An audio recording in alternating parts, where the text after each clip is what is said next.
Egunon guztioi. Gaurko saio potoloari, luzeari behintzat ekiteko prest gaude, mailan eserita gaudenok. Espero dugu zuek ere gu bezala bardulo ondo egin dagongo zaretela eta saioa gogoz jarraituko dezutela. Gu horretan saiatuko gea behintzat. Kontuan izan da 4 orduko jarduna prestatu dugula, gutxi gora bera, zehaztasun batzuk emango ditugu. Bi zatitan banatuko dugu maingurua. Lehenengo zatian maikideak aurkeztu ondoren bakoitzak 10 minutuko tartea izango du, norberaren gaia aurkezteko. Ondoren atsedena, ordu erdikoa, eta itzuleran solasaldiari helduko diogu. Kalkulatu dugu gutxi gora bera ordu bat erdiak arte edo solasaldian arituko gehala, eta ordu bat erditatik ordubik eta laurden tarte horretan zuen galderei, kezkei, eskaerei erantzuteko tartea izango dugu, gutxi gora bera. Besterik gabe, hizlarien aurkezpenekin hasiko gara, eta gogoan izan zein gairi helduko diogun tarte honetan.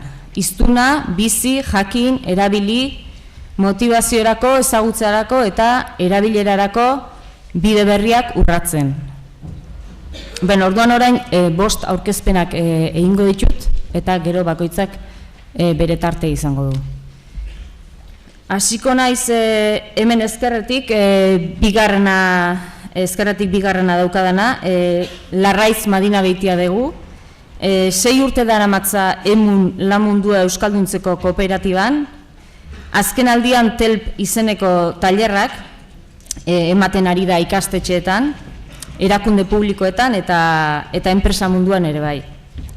Tailer horiek zertarako diren gero azalduko du Larraitzek berak, baina bi hitzetan esan dezagun Valentzian duela sorburua, eta helburua baliabide psikolinguistikoak erabiliz hizkuntza menpekotasunari aurre egitea da. Bigarren hizlaria izango dugu Amaia Zarrabeitia, hemen ezkerrean aurrena daukat. Eluiar aholkularitzan 12 urte daramatza lanean. Eraldaketa prozesuetan aritzen da, bai hezkuntzan, enpresa munduan, baita udaletan eta udalerretan ere bai. Esparru horietan batzuetan hizkuntza da ardatza eta beste batzuetan bestelakoak. Hala nola, genero berdintasuna eta herritarren parte hartzea. Ulibarri programan 8 urte daramatza teknikari, berritzegunetako mintegietan, HTN-tekin elkarlanean aritzen da, ikastetxeetan zuzenean eta Euskal Girotze barnetegitako teknikariarekin ere bai. Hemen eskuinean Jaime Altuna, Urtsintxa elkartean 20 urte daramatza lanean, Urtsintxa aisialdi taldea da, eta aisialdia eta prestakuntza bi alorrak jorratzen ditu. Prestakuntza diogunean begirale edo tankerako eragileen prestakuntza ari gara. Hizkuntza, soziolinguistika, hiztunaren inguruko gaiak jorratzen dituzte. Hala nola, gazte hizkera, jolasak eta bar. Euskararen erabilera ez formalean jarduten dute. Eta laugarren hizlaria, hemen eskuinean lehendabizikoa, Amaia Antero, Arrasate, Eskoriatza eta Aretxabaletako ikasleak biltzen dituen Arizmendi ikastolan 8 urte daramatza, Bazara egitasmoan. Proiektuak hezkuntza komunitate osoa biltzen du. Ikasleak, irakasleak, bestelako langileak eta gurasoak. Aurre hezkuntzatik hasi eta batxilergoa zein lanbide heziketarako etapetarako planak ditu martxan. Bazara herri eta talde identitatea eraikitzeko proiektua da. Arizmendi ikastolako lanetan hasi aurretik soziolinguistika alorrean jardun du, hizkuntza ekologiaren esparruan besteak beste. Eta nire eskuinean alboan Petra Elser, badira 20 urte euskararekin harremana duela, eta orain dela 3 urte Banaiz Bagara elkartea sortu zuen. Gipuzkoako 8 herritan kolore askotako ekintzak diseinatzen ditu, etorkinak eta euskal hiztunak euskararen inguruan lotzeko. Euskal Herrian jaio ez eta aspalditik euskaldundua denaren hausnarketak entzuteko aukera izango dugu. Eta besterik gabe hasiko gara aurkezpenekin, hemen ezkerrean Larraitz daukat eta Larraitz Madina Beitiari emango diotiza, aurrera, 10 minutu. Kaixo egunon, entzuten da? Bai, ezta. Emunetik nator, 15 urte bete berri ditugu lan mundu euskalduntzen, eta gure Euskara Planetako eskarmentutik argi daukagu zein dan gure helburu edo iparra, erabilera da gure helburu nagusia, erabilera areagotzia da gure nahia. Euskara Planak eta abian jarri eta berehala sarritan esaldi batekin topo egiten dugu, ez? Nola da posible hizkuntza ohiturak aldatzea, ez? Horrekin topo egiten dugu behin eta berriz. Jakin badakigu ez dela bide bakarra ez dagoela hortarako hori konpontzeko, eta bidea ere ez dela argia izango, pertsona arteko harremanekin topo egingo dugulako, ez da? Eta horrekin batera langai izango ditugulako usteak, iritziak, jarrerak, portaerak, eta abar. Hala ere, garbi daukagu erabilera areagotzeko gako nagusia motivazioa lantzia dela, motorra motivazioa izango da. Orduan, hori dela eta urte batzuk diela nolabait motivazioa lantzeko lanian diar dugu nolabait. Motivazio sakonago lantze horretan ikusten duguna da sekulako beharra hizkuntzari buruz hitz egiteko, iritzia kontrastatzeko, besteengandik ikasteko, gure hizkuntzarengandik ikasteko beharra daukagula nolabait pentsamendua garatuz gure jarreretan eragiteko edo. 2003an sortu genuen emunen motivazioa eta jarrera aldaketak lantzeko proiektu bat, lantalde bat. Hortik ezagun da bertako Joxpi Irastorza, duela 2 urte tesia egin zuen motivazioaren ingurukua. Eta nolabait talde horretako esperientzietatik abiatuta eta Bernard Joan Imariren hizkuntza jarreren lanketa oinarri hartuta tailer batzuk sortu genituen. ETM edo Estau Musik tailerrak. Eta duela 3 urtetik tailer horietan horiek ematen diar dugu. Zertarako nolabait euskaldunon kontzientzia pizteko, lantzeko, euskarari buruz jarduteko nolabait. Gure pentsamendua garatuz, nolabait jarreretan eragin ahal izateko. Esatetik egitera dauka lema tailer honek eta hori da helburua. Esatetik egiterako lehen urratsak ematea da gure helburua. Tailer horrekin batera, gure bilaketa hortan genbiltzala motivazioa lantzen, 2003an egin genuen topo altxorra hundi batekin, TELP tailerrekin, batzuk ezagun izango dituzu honezkero. TELP tailerrak tailer de espai linguistik personal dira, nolabait, Valentzian dute jatorria, honintzak esan duen moduan, eta bertako sortzaileak bi psikologo dira, Ferran Suai eta Gema Sanginez.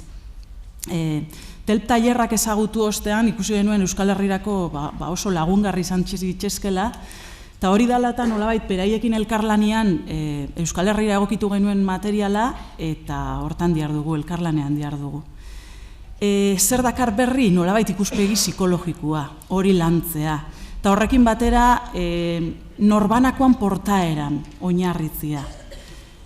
Beste eragin maila batzuk alde batera utzi gabe, uste dugu norbanakoan mailan eragitea garrantzitsua dela.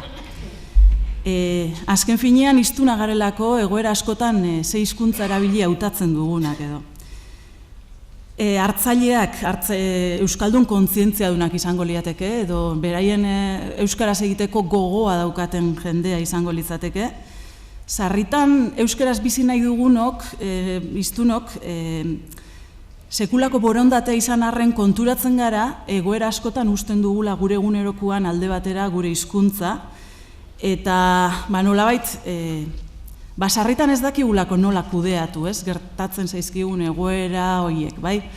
Beraz, TELP tailerren helburu nagusia hori izango da. Bizi ditugun deserosotasun, estres linguistiko horiei aurre egiteko, nolabait, deserosotasun hori murriztea, izango da helburu nagusietako bat, bestetik jokabide edo jarrera asertiboa eskuratuta, hiztuna bera geu gustorago sentitzea, eta horrekin lotuta erosoago bizitzeko eta hitz egiteko zenbait baliabide eta tresna eskuratuko ditugu. Denok ikasi dezakegu hobeto bizitzen, eta hobeto biziko bagara erabileran ere, uste dugu gizarte presentzian ere, pausuak handitu egingo dugula nolabait. Gure ongizatea oso garrantzitsua da, eta deserosotasun horiek murrizteak eta gure hizkuntzan bizi ahal izateak uste dugu ongizatean ere eragina handia izango duela, pertsonon ongizatean. Izan be, hizkuntza ez da bakarrik komunikatzeko tresna huts bat, baizik hizkuntzarekin batera transmititzen dugu nolabait gure identitatea, gure balioak, eta denoi gustatzen zaigu nolabait garen bezalakoak azaltzea besteen aurrean. Aldi berean tailerrak oso baliagarriak dira euskaldun kontzientziadunak elkartzeko, sendotzeko, trinkotzeko, eta denok norabide berean ikuspegi beretik ikuspegi bera lantzeko edo. Izan be hori, hizkuntza hartu emanak, hizkuntza ohiturak aldatu ahal izateko, soziolinguistika klusterrak ere aldaitz proiektuanko ondorioak kontutan hartuta, argi ikusten da nolabait hizkuntza ohiturak aldatzeko beharrezkoa dela nolabait eragile bat izatea gutxienez hartu eman horietan. Beraz, uste dugu tailerra egin duena eragile edo pixkat eragile papel hori har dezakeela nolabait. Euskara egiteko iniziatiba nolabait bere gain hartuko duen norbait, ez? Hizkuntza ohiturak aldatzerako orduan. Ikastetxetan telpugari eman ditugu, eta hortik zenbait hobetu beharreko zenbait kontu botako ditutola dida batian. Batetik, ikusten dugu ikastetxetako komunidadean momentuz nausiki irakasliengan aritu tailerrak ematen, ikusten duguna da komunitateko beste partaideengan ere zabaldu beharreko zera dela. Azken finean, portaera eredu egokiak zabaltzea garrantzitsua da heldu honen aldetik, eta ikasleek asko ikas dezakete imitatzioz gure portaera ikusita. Bestetik kontzientziazio kontuak pixkak eskatzen gaitu. Ikusten dugu irakaskuntzan ere eta beste leku batzuetan ere kontzientzia beharra dagoela, jendea gehiago kontzientziatu beharra dagoela nolabait, eta hausnartu beharra dagoela horren inguruan. Bestetik zenbat eta koherenteago uste dugu hobe dela denon portaera, nolabait azken finean ikastetxe barruan zerbait aldarrikatzen badugu edo zerbaiten alde egiten badugu eta ikastetxez kanpo beste jarrera batzuk zabaltzen baditugu, azken finean eraginkorragoa izango da ikastetxez kanpo egingo dugun hori, eta uste dugu sinesgarritasun guztia galduko duela gure zeregin horrek, ez? Eta hortan be badugu zertan lan egin denok, heldu guztiok. Eta bestetik uste dugu tailerra egin bai, baina tailerrak eskatzen duela jarraipen handia, entrenamentua, eta horri ere nolabait bide eman behar zaiola. Eta bestetik tailerran egindako hori, ikasitako hori, ikastetxean bertan, normalizazioko taldeetan, nola txertatu ere pentsatu beharra daukagula. Nolabait jarraipenen, helburuen jarraipenak egiteko, guneak behar ditugula bertan, ikastetxetan bertan.